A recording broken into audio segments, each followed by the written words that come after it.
I got to give a shout out to a new heckler. You guys know that from time to time, I cultivate these hecklers, and then after we find out exactly what they're about, if they're here in good faith, they can continue to talk on the Video Game Factory channel, but usually it's a lot of bad faith. But we kind of have to let them, express themselves because there could be misunderstandings. But for now, I think these new crop of hecklers are, in my opinion, a very entertaining bunch. Shout out to this user here. They changed their name to something really weird, but YouTube shows it differently. But they said something about, my comment on PlayStation taking its games to PC, and even in some cases Xbox day and date in some cases later on, that I've not given a single number or fact, but instead linking them an article that actually showed this is unrelated. Now, this is the beauty of this conversation, because when you say that I didn't give you the facts, what you're doing is you're begging me to make a video, and make a video y'all know I will. So very first thing is, all this talk about PlayStation taking only its live service games to PC day and date is distracting from the fact that PlayStation is taking its games to PC day and date. It also is worse in the distraction because these games that they're taking to PC day and date are now becoming their bread and butter, the live service games. What are these live service games like? Helldivers 2 and Concord so far. Even better is the fact that PlayStation has increased its investment in live service games and reduced its investment in single player games because they want to chase this money. Do you know where we found that from? From Sony themselves. Look at this article from May 25th, 2023. A lot of PlayStation fans want to sit here and pretend that somewhere, somehow, because it's live service games, it's exempt from reality. I don't care. It is PlayStation's biggest money maker that they're looking for, and taking it to PC, they capitulate that you PlayStation fans are going to play Call of Duty, Minecraft, Overwatch, and EA's games every single day. That is the reality. So they launched Helldivers 2, which thankfully the PC community was able to dial into, even though they kind of tried to do a slick, oh, you need a PSN requirement later on. It is still one of the more played games on the PC platform on Steam. We can verify that with Matt Piscatella's data, because this is the beauty of looking at the numbers.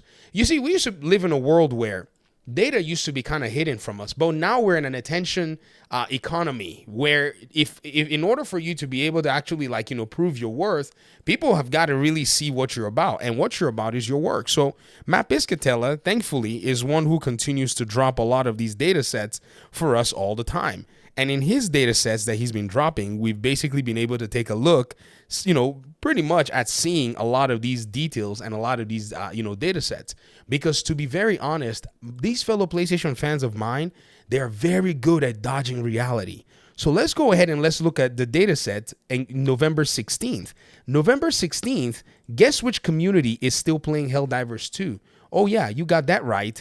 It is, in my opinion anyways, something that almost shocked me. If you look at his page, I'm not logged into LinkedIn, but if we go back to images here on, Google, you'll see on the corner here, let me go ahead and put it into focus for you guys.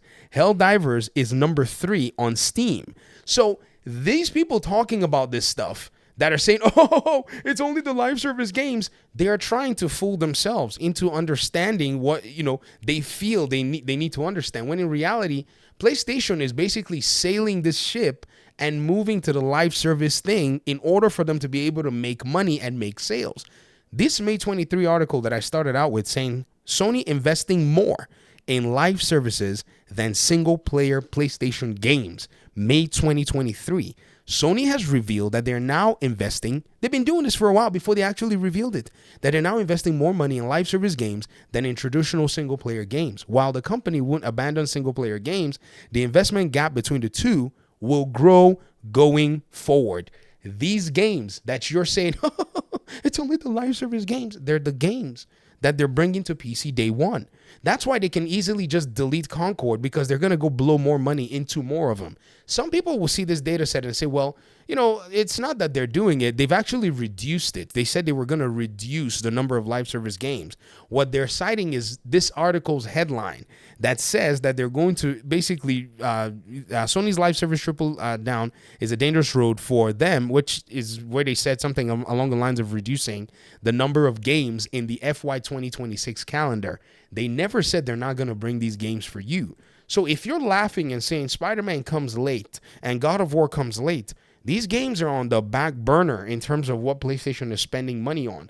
Because what they do with these games is they just use bundles to push consoles with them and whatnot. But at the end of the day, those games are not giving PlayStation in my opinion anyways, something that I think is a significant level of profit that they can compare to other players in the industry. They're profitable. I'm not saying that. But when you think about, say, Fortnite making, billions of dollars by itself and pretty much, having very minimal risk attached to it because all they got to do is continue to support the game, there's no way PlayStation is not going to want to go in there. And so all these hecklers that are coming over, I really have told y'all before, you guys are the catalyst to actually allowing for this content to move forward. I will continue to bring the data. I will continue to bring the evidence because we need to do so. Some of them are now using Heidi accounts. Like some of them even one of them said something along the lines of, we've had this conversation before. I'm like, I don't remember a username and me having this conversation. And I do remember a lot. And I think they're now starting to use alternate accounts because they want to heckle. And, honestly, at this point, I think I welcome it. Good. I saw another one even tell me, was saying something along the lines of, I'm creating these alt accounts to actually argue against myself. Man, if I was doing that, that's super big brain, honestly. I mean, I envy who would have thought of something like that. But to be very honest, there's no need. It's too much work. I can just focus my time and my efforts in making the videos to debunk these false narratives, fomenting lies all over the place, all this fanboydom. It doesn't work. It's incompatible with data. That's the beauty of it. All this talk about, this is the console war. Forget the console war. Bring data to the table. Come and sit down and let's chat like grown adults about what's going on in the gaming industry. It pleases me to be able to ensure that we have valid conversations based on reality. So, why is PlayStation pushing a lot more of its money to ventures that moves its own games to other platforms?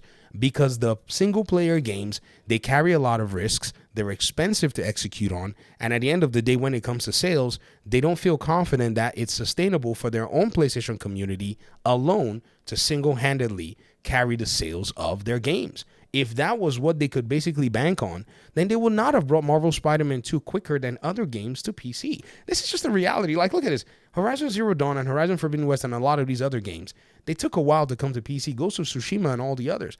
But Marvel Spider-Man 2 is coming really, really fast. Like, really fast.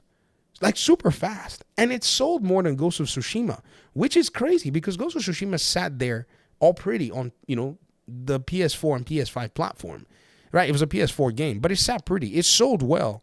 But Marvel Spider-Man 2, wasn't it 12 mil? Ghost of Tsushima, wasn't it about 7 mil? This one that got, bumped for The Last of Us Part 2, that basically, pretty much put Last of Us Part 2 in a really weird place. Guys, PlayStation is not that special, man. I've been looking at them under a microscope. By all means, try to say, weird stuff about, my content.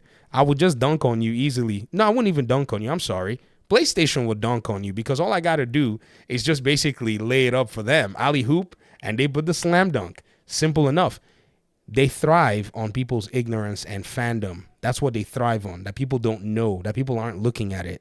But I do this as my main content piece. So it's my job to look at it. If I miss something, the audience helps me out or they correct me. So this is going to be beautiful. Thanks for the content. Thanks for the comment. Thanks for the falsehoods. They make it too easy. Peace out.